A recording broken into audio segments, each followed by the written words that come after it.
Bonjour à tous et à toutes, je vous retrouve aujourd'hui pour un nouveau vlog et il sera question du manga Crimson Wolf de Seiichi Kishimoto.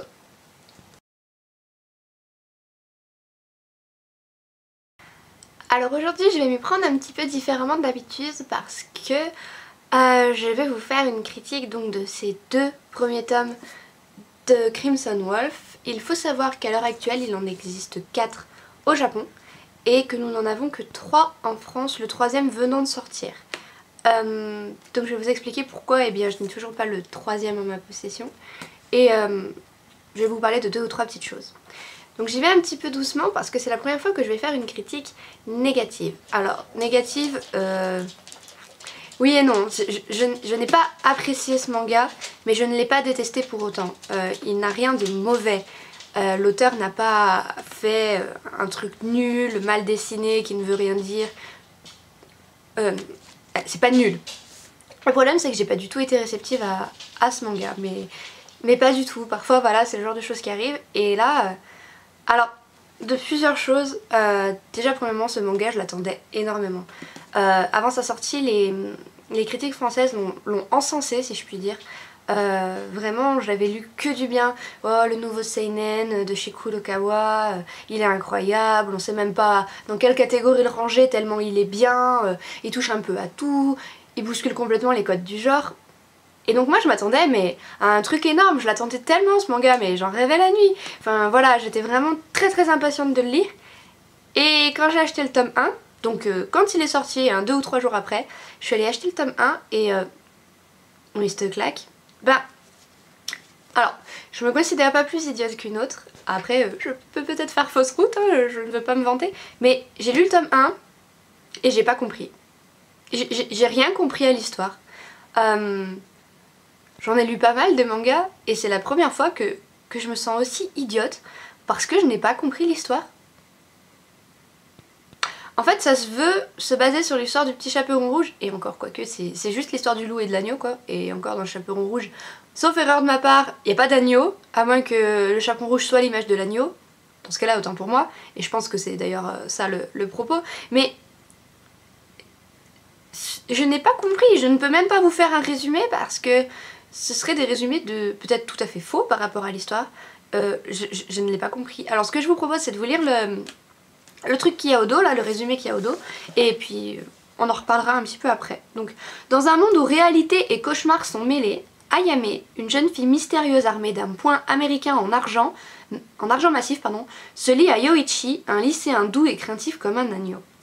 Elle est un chaperon rouge, lui, la source de son pouvoir. Ensemble, ils luttent contre les démons, des hommes, tentant de protéger l'humanité de leur mieux. Mais, face à ce destin qu'il n'a pas choisi, Yoichi parviendra-t-il à préserver son innocence? Et qui est réellement Ayame, un loup ou un agneau? Alors, vous allez me dire, ouais, t'as pas compris le tome 1, et pourtant t'as acheté le tome 2.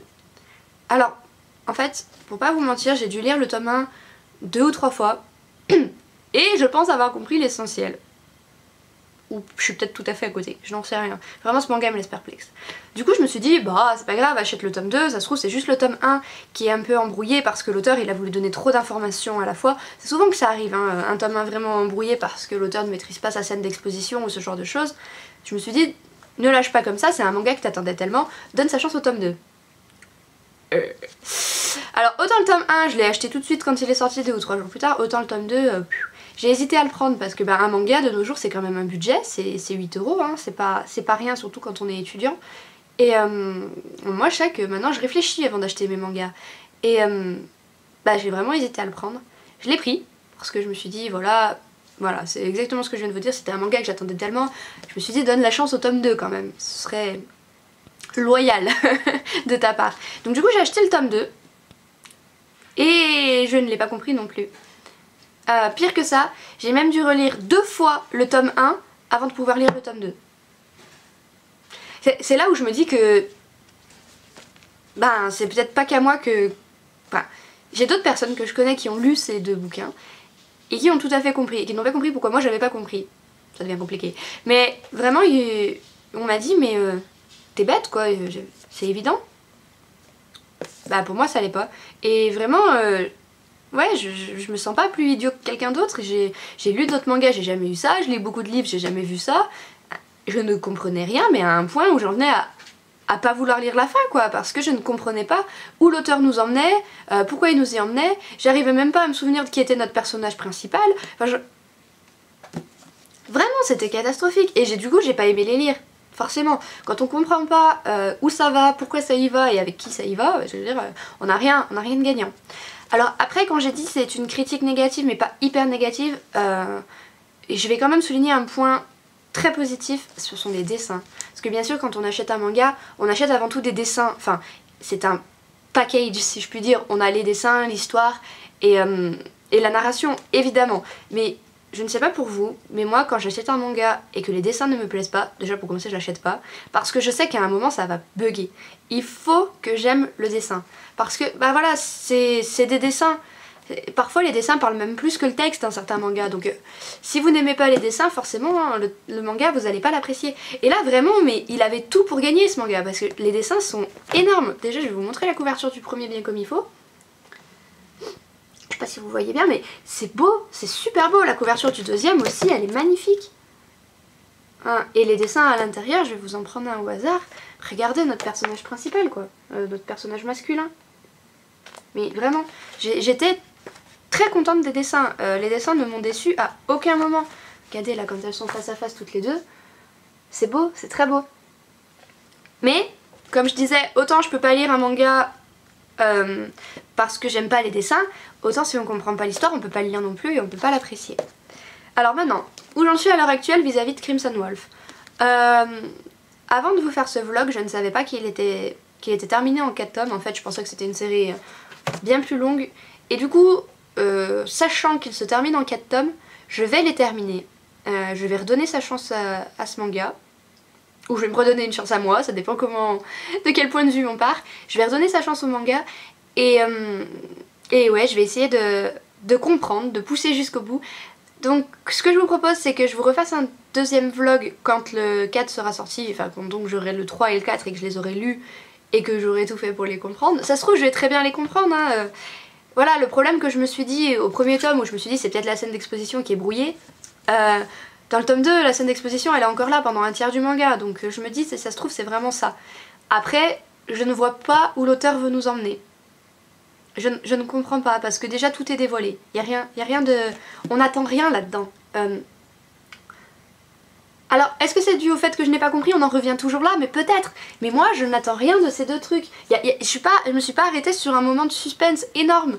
Non, j'attends pas le tome 3 de façon folle. Alors du coup, je vais le prendre par contre. Et je vais prendre le tome 4 histoire de les finir. Mais voilà,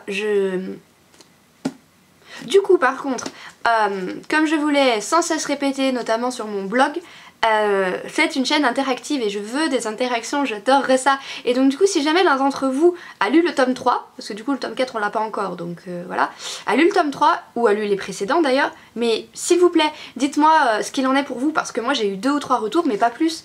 Je connais pas énormément de gens qui tripent sur les mangas, et sur ce genre là encore moins, parce que ben c'est du seinen dark, hein, c'est vraiment... c'est sale si je puis dire, hein. Il y a des images assez marquantes, donc du coup voilà, j'ai eu 2-3 retours à part le mien, donc si jamais vous l'avez lu, d'autant plus si vous l'avez apprécié, mais dites-le moi, et peut-être ne m'expliquez pas l'histoire parce que bon bah du coup je comprends pas, donc mais dites-le moi, surtout si vous avez lu le tome 3, dites-moi si il en vaut le détour. De toute façon je l'achèterai, mais j'aimerais bien savoir dans quoi je mets les pieds avant d'investir, comme je vous disais. Pour cela c'est 6,80€, mais voilà, 6,80€ c'est 6,80€, donc de toute façon je les mettrai, mais autant que je choisisse bien le moment où je les mette pour pas le regretter. Donc voilà, ce vlog est fini parce que voilà, ce sont des petites vidéos courtes comme je vous l'ai expliqué dans le premier. J'espère que ça vous aura plu. Comme d'habitude, je vais vous mettre dans la barre en dessous tout ce qui est Facebook, l'adresse du blog. Bah voilà, à part ça, je vous laisse donc avec la lecture de Crimson Wolf. Si jamais vous l'avez pas lu, ben ma foi, essayez peut-être. Je sais pas, selon où vous habitez, il y a sûrement des magasins qui font des mangas d'occasion. Moi je sais, bon, c'est Lyon, mais j'en connais 3 ou 4 qui font des mangas d'occasion et vraiment c'est j'allais dire c'est l'occasion, mais oui voilà, si vous avez des mangas d'occasion, généralement ils sont moitié prix. C'est intéressant quand on sait pas trop dans quoi on met les pieds. Honnêtement, moi les 2 derniers tomes, je vais essayer de les trouver d'occasion, histoire de pas trop investir, voilà, pour le prix d'un manga, en avoir 2. Voilà. Du coup, moi je vous laisse sur ces bonnes paroles. Et donc, je me répète, mais n'hésitez pas à me faire savoir si vous les avez lus et ce que vous en avez pensé. Et donc moi je vous dis à très bientôt pour un vlog, un nouvel épisode, je sais pas trop. On verra d'ici là. De toute façon, je vous tiens au courant sur les réseaux sociaux, donc notamment sur ma page Facebook. Voilà, à très bientôt.